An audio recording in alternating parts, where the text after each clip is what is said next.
సాగర్ నర్మదాతోటి, నర్మదా నేను బయటికి వెళ్ళొస్తాను బాయ్ అని అంటాడు.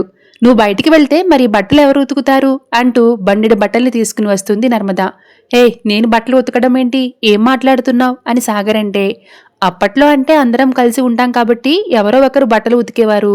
కానీ ఇప్పుడు వేరుపడ్డాం కదా, మన పనుల్ని మనమే చేసుకోవాలి సాగర్.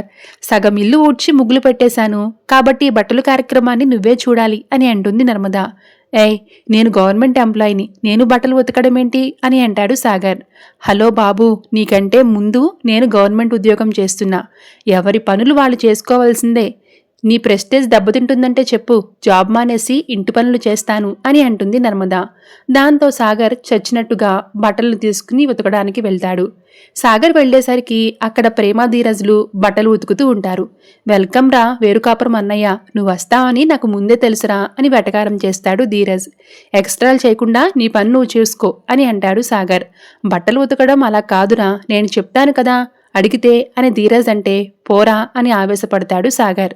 నీకు అపార్థం చేసుకోవడం, ఆవేశపడ్డం ఓకే కదరా, అందుకే కదరా నువ్వు వేరే కాపురం పెట్టుకుని చివరికి బట్టలు ఉతుకుతున్నావు అని సెటైర్లు వేస్తాడు ధీరజ్.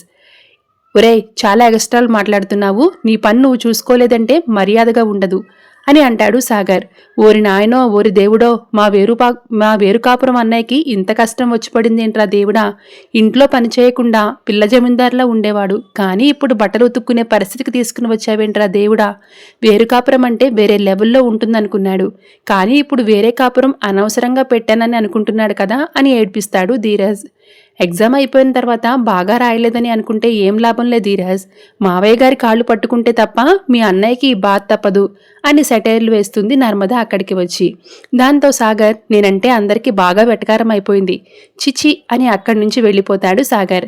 మీ అన్నయ్యకి పనులు చేత కాదు, కానీ పౌరుషం మాత్రం ఎక్కువగానే ఉంది అని అంటుంది నర్మద. వస్తాడు వదిన, మన దారిలోకి ఖచ్చితంగా వస్తాడు అని అంటాడు ధీరజ్. Thanks for watching.